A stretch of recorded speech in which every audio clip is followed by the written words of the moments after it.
damage control than in finding out the truth.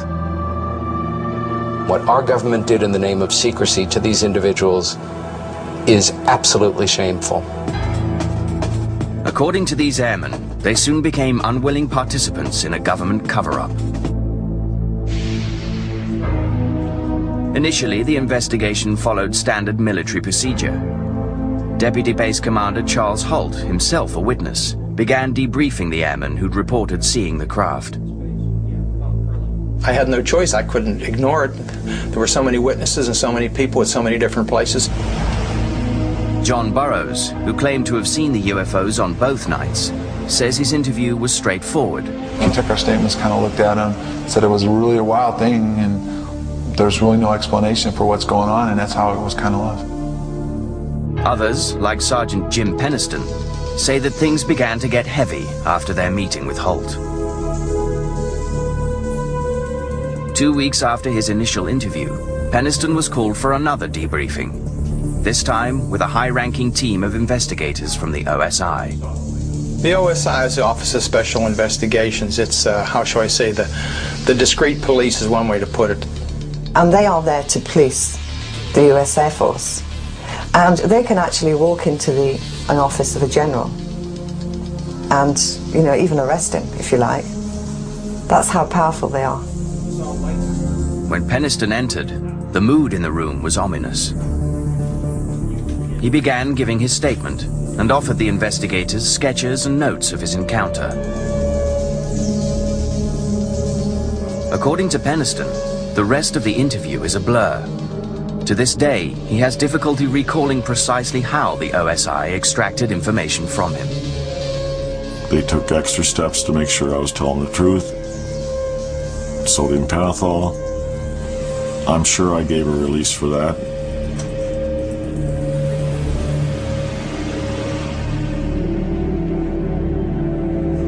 And hope that they understood that everything I said was the truth. I believe I gave my permission for that, I would think.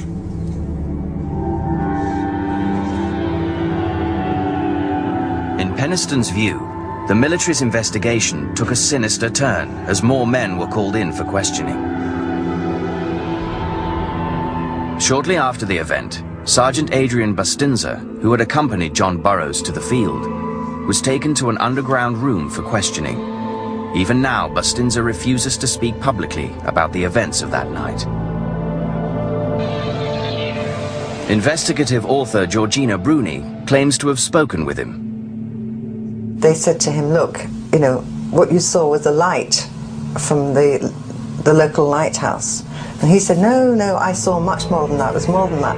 No, you don't get the picture, do you? And they would not let him go until he agreed that what he saw was the lighthouse. And the moment they said to him, bullets are cheap, a dime a dozen, is when he said, okay, it was the lighthouse. Other witnesses also say they were told to drop their stories about a UFO. We were told that we couldn't talk about it, was to treat it as top secret, and that was it. We never talked about it. Airman Burroughs believes that signs of a cover-up are obvious. Shortly after his interrogation, Burroughs was back on guard duty. Making his rounds, he saw that the woods were bustling with activity. There was vehicles leaving Woodbridge going out into the forest. There was helicopters flying around out there, so there was some stuff going on out there. Exactly what, I don't know. Deputy Base Commander Charles Holt was also aware of covert activities going on at the base. I heard some stories that were substantiated by several people that a plane load of people did come in a day or so later and did do a lot of investigating. Peniston and Holt claim they took pictures of the mysterious craft they encountered.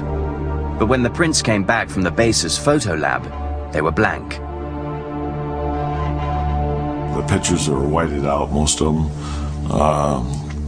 I thought that was really unusual, and I believe that the photos that I got were intentionally just whited out photographs. That's what I believe.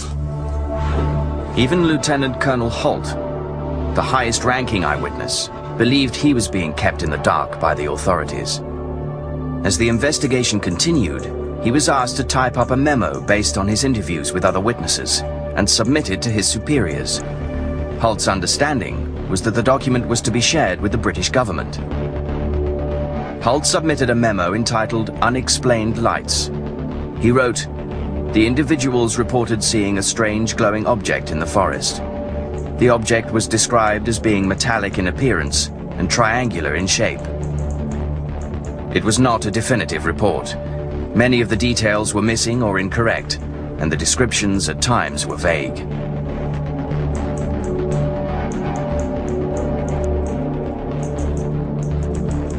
The memo was not meant for public consumption. It was meant as a tickler, if you will, to the Ministry of Defense to get them involved to do a proper investigation. With Holt's memo filed safely away, eventually the rumors of UFO sightings died down. For 3 years, the public was kept in the dark about what happened at the air bases. Then, in 1983, a new witness surfaced with a startling claim about the UFO encounter, one that was only to deepen the mystery of Rendlesham Forest.